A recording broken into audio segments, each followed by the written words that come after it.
जी, बात हो रही थी। जी, हमारी बात हो रही थी कॉक्सीडिया के ऊपर, कॉक्सीडियोसिस के ऊपर। हमने जिसमें देखा ये अमेरिया की वजह से होता है।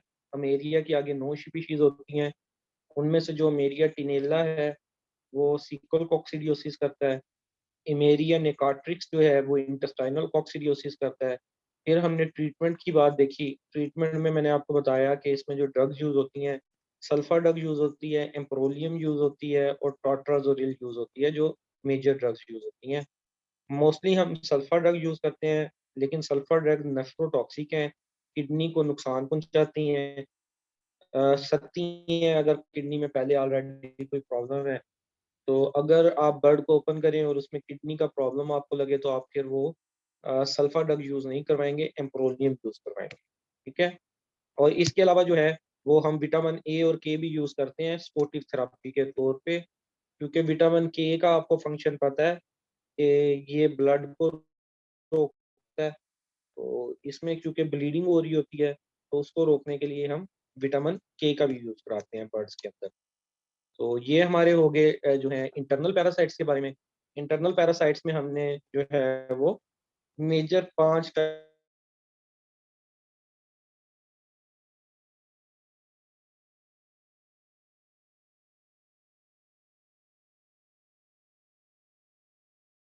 ये वो पैरासाइट्स जो बर्ड के जिस्म के ऊपर होंगे, उनको एक्सटर्नल या एक्टो पैरासाइट्स कहेंगे। ये आम तौर पे 2 तरह के होते हैं।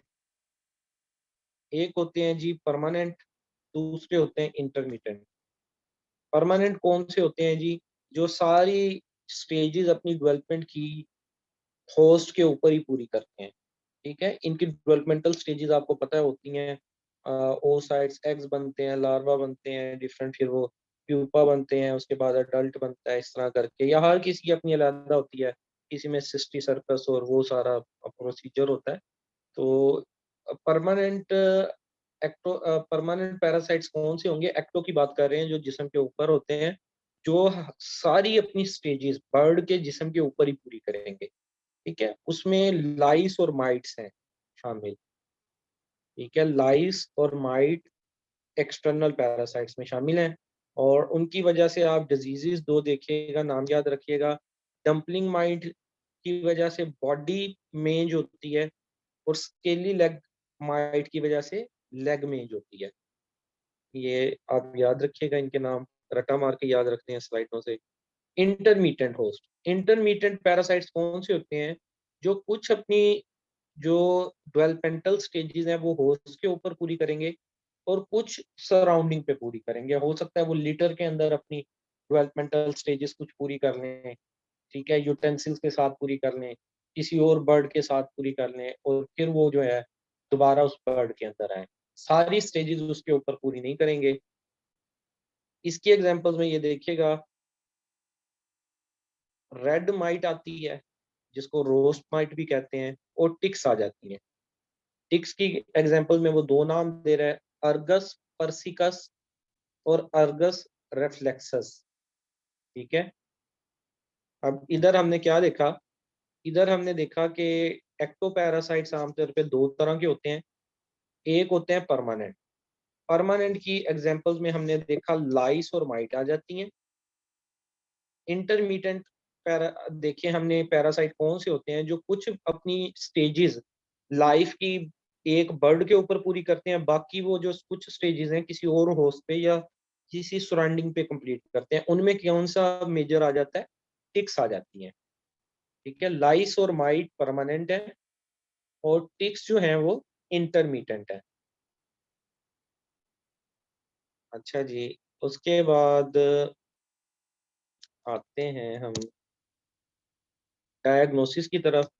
तो डायग्नोसिस में हम एक तो हिस्ट्री चेक करते हैं कि बर्ड के, एक तो हम वैसे भी आम नज़र से भी देख सकते हैं, लेकिन जो ज़्यादा छोटे पैरासाइट्स हों, जैसे माइट्स वगैरह होती हैं, टिक्स तो नज़र आ जाती हैं ना, चलें बड़े साइज़ की होती हैं, लेकिन माइट्स वगैरह नज़र नहीं आती, छोटे साइज़ की होती हैं, जुएँ टाइप जो होती हैं चीज़ें। तो उसके लिए हम देखते हैं कि बर्ड की रिटार्डेशन ग्रोथ हो रही है, एग प्रोडक्शन कम हो रही है, बर्ड जो है वो ओवर फीड हो रहा है। ये जनरल उसकी सिम्पटम्स में आ जाती हैं। इसके अलावा weakness, emaciation, irritation, drop in egg production, severe anaemia, ठीक है। और स्पेसिफिक के अंदर आ जाता है उसका, आप जो है वो टेस्ट करेंगे। एक तो या तो हर जो पैरासाइट होगा उसके कुछ स्पेसिफिक साइन होंगे, जैसे स्केली लेग वाली है, स्केली लेग माइट, उसमें आपको डायरेक्ट नजर आ जाएगा कि लेग के ऊपर स्केल्स बने हुए हैं। बर्ड की जो लेग है, जो शैंक है, उसके ऊपर स्केल्स बने हुए हैं, आपको पता चल जाएगा ये तो इसके अंदर ही हो सकता है। या दूसरा तरीका ये है कि आपको आम नजर नहीं आ रहा, लेकिन ये सारी चीजें हो रही हैं बर्ड के साथ, आपको एक्सपेक्टेड है कि कोई एक्टोपैरासाइट है जो ये कर रहा है, तो आप बर्ड के बॉडी की कोई स्क्रैपिंग लेके उसको चेक करवाएंगे लेबोरेटरी में, जिससे आपको पता चल जाएगा कि ये पैरासाइट मौजूद है, एक्सटर्नल पैरासाइट मौजूद है।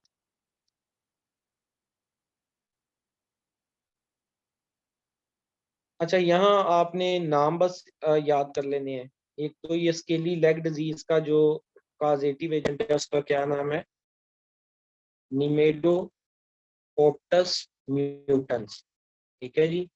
ये लेग मेंज का हमने पीछे भी ये देखा कि एक डिजीज है स्केली लेग डिजीज, जिसको लेग मेंज भी कहते हैं।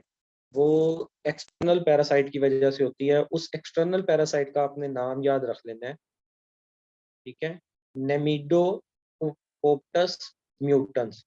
और बॉडी मेज जो पूरी बॉडी के ऊपर आएगी उसका क्या नाम होगा, नेमिडोकोप्टस गैलेनाई, ठीक है। इधर आपने ये दो नाम याद कर लेने हैं जो इम्पोर्टेंट है, एमसीक्यू के अंदर आ सकते हैं।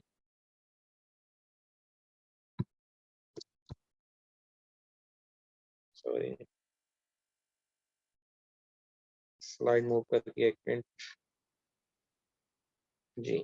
नीचे इसके डिफरेंट साइंस दिए हुए हैं, वो भी मतलब देख लीजिएगा। ज्यादा इम्पोर्टेंट यही है कि लेग जो है वो उसकी थिकनिंग हो जाती है शैंक की। अगली स्लाइड पे आइएगा, ट्रीटमेंट की तरफ। ये देखिए, ये जो मैंने आपको बताई हैं एक्सटर्नल पैरासाइट्स की वजह से जो लेग के ऊपर मेज बन जाती है, उसकी ये पिक्चर्स दिखाई हुई हैं। नंबर 1 ये वाली, ये देखिए नंबर 2, नंबर 3, नंबर 4। ये डिफरेंट पिक्चर्स हैं इसके लिए लेग माइट की, ठीक है। अब ये बॉडी के बाहर ही पैरासाइट है, और अगर माइट नजर नहीं आ रही तो आप इधर से स्क्रैपिंग लेके बर्ड के जो लेग है या शैंक है या टो से आप स्क्रैपिंग लेके फिर इसका टेस्ट करते हैं, तो पता चलता है कि माइट है। आपको ये पता चल जाता है माइट है, तो आप उसको माइट्स को कैसे खत्म करेंगे, उसका ट्रीटमेंट देखिएगा।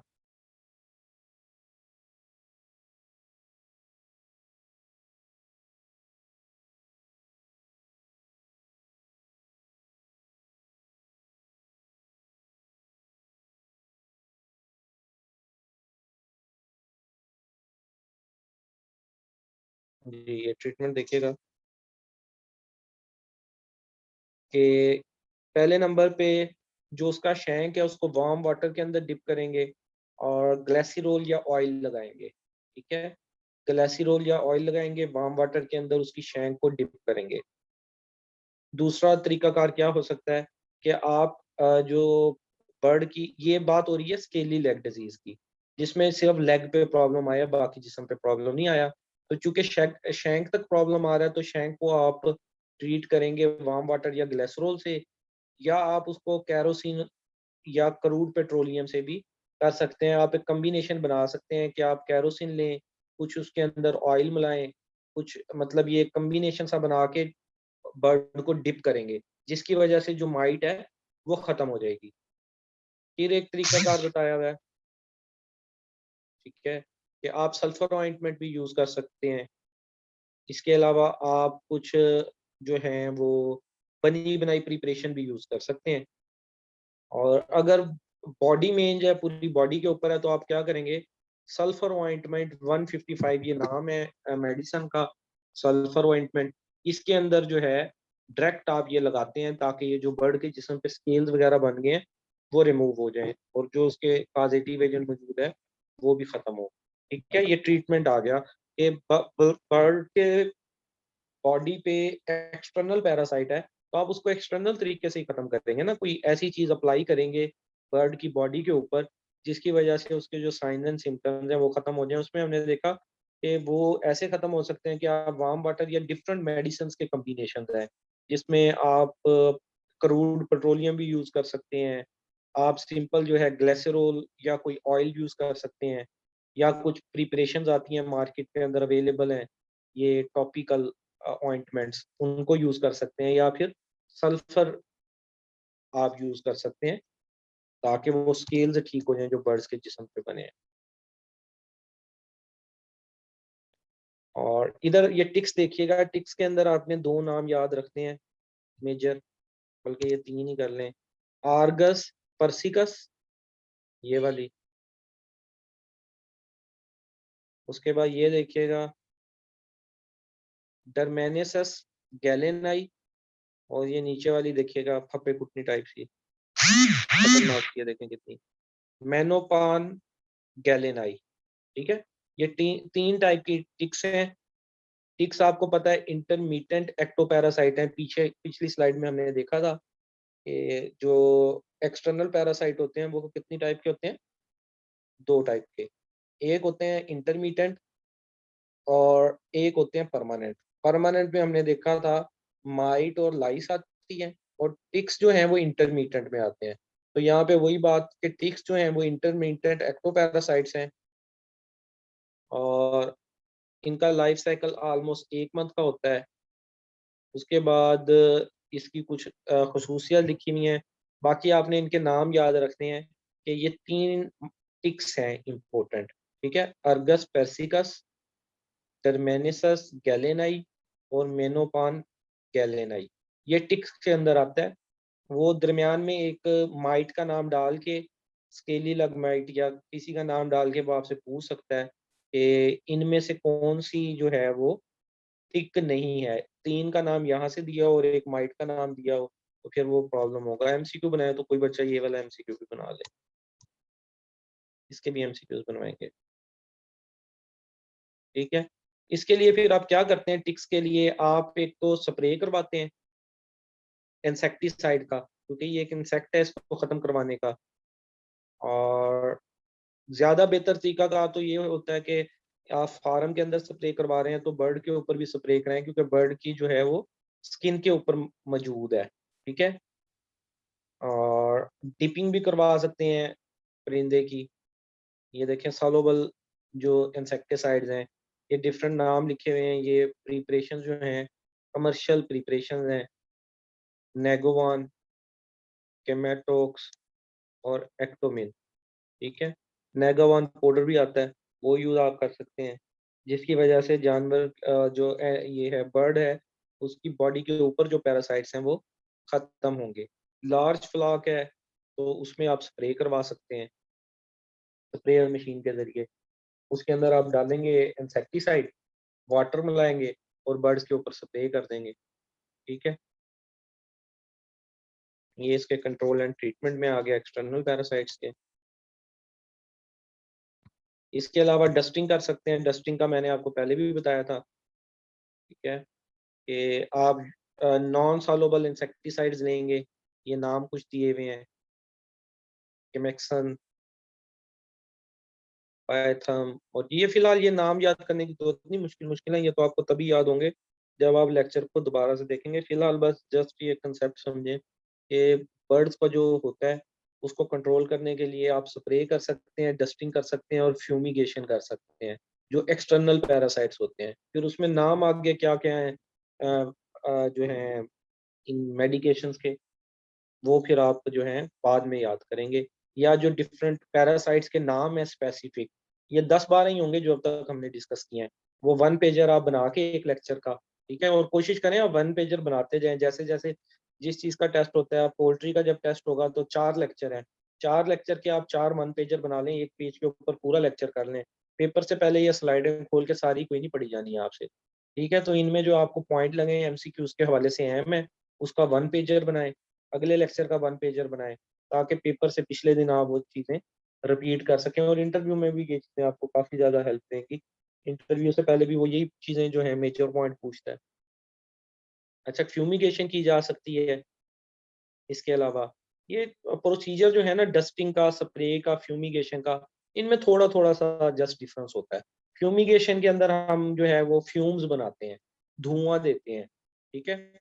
और इसमें आप क्या करते हैं, वोलाटाइल इंसेक्टिसाइड यूज करते हैं और उनके फ्यूम्स बनाते हैं, जैसे कि निकोटीन सल्फेट है। इसको आप वोलाटाइल जो भाप बन जाएं, जो गर्मी को पकड़ें, वो उस टाइप के जो होते हैं, उसको आप इंसेक्टिसाइड को हीट करेंगे, उसके फ्यूम्स बन जाएंगे और वो फ्यूम जो है शेड के अंदर फैल जाएंगे, जिसकी मदद से वो जब सांस लेगा तो वो फ्यूम्स उसकी सॉरी सांस लेगा वैसे तो जाएंगे बॉडी के अंदर ही, लेकिन इसके अंदर ये हम बात करें एक्सटर्नल पैरासाइट्स की, तो फ्यूम जब सारे फॉर्म में रोटेट होंगे तो खुद ब खुद जो उसकी बॉडी है वो उसके ऊपर अप्लाई हो जाएगी मेडिकेशन। और ये सबसे बेस्ट मेथड समझा जाता है। आपको मैंने पहले भी बताया था कि फ्यूमिगेशन का मेथड जो है वो सबसे बेस्ट मेथड समझा जाता है वैक्सीन के हवाले से भी और इसके हवाले से भी, कोई मेडिकेशन देने के हवाले से, क्योंकि एक तो बॉडी पे भी अप्लाई हो रहा है और अगर कोई ऐसी मेडिकेशन है जो आपने बॉडी के अंदर दाखिल करनी है तो वो भी बड़ी ज़बरदस्त तरीके से इस तरीके से जाती है, क्योंकि सांस हर परिंदे ने लेना ही लेना है, ठीक है। और फ्यूम जो है वो पेनिट्रेट कर जाते हैं फीदर्स में और किल कर देते हैं पैरासाइट्स को। और इसके लिए ज़रूरी होता है कि हाउस को प्रॉपरली आप क्लोज करें और वेंटिलेशन को प्रॉपर रखें। अब इस तरीके से ये जो फ्यूमिगेशन, डस्टिंग और ये तरीकाकार है ना, इसमें जो कोई वहाँ पे डॉक्टर मौजूद है या सुपरवाइजर मौजूद है, उसको एक्सपर्ट होना पड़ेगा कि किस तरह उसने मेडिकेशन को वहाँ पे रखना है और फौरी तौर पे फिर उसकी वेंटिलेशन भी करवानी है, ठीक है। कंट्रोल शेड्स का जिनको आइडिया हो, वहाँ पे फैन होते हैं, पैड होते हैं, वेंट्स लगे होते हैं, उनको कंट्रोल करके आपने वेंटिलेट करना होता है पूरे फार्म को। तो ये तरीकाकार हैं तो अच्छे, लेकिन इसके लिए बड़ी महारत की ज़रूरत है।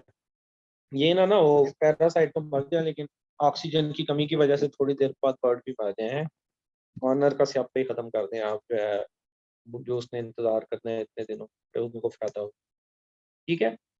तो ये हमारे लेक्चर कंप्लीट हो गए हैं जी पोल्ट्री के। तो पोल्ट्री के कुछ मैं आपके ज़िम्मे कल के लिए असाइनमेंट्स भी लगाऊंगा और टेस्ट का मटेरियल भी आप लोगों को बता दूंगा, तो वो आप लोग फिर टेस्ट अटेम्प्ट कीजिएगा, याद कीजिएगा। तो इंशाल्लाह इसके बाद हम जो है अपना, आपको पहले भी बताया कि रिप्रोडक्शन स्टार्ट करेंगे वेटनी साइंसेस की तरफ से, और जनरल नॉलेज की तरफ से हम जियोग्राफी स्टार्ट करेंगे, ठीक है। तो टाइम काफ़ी हो गया है। ओके जी, अल्लाह हाफिज़।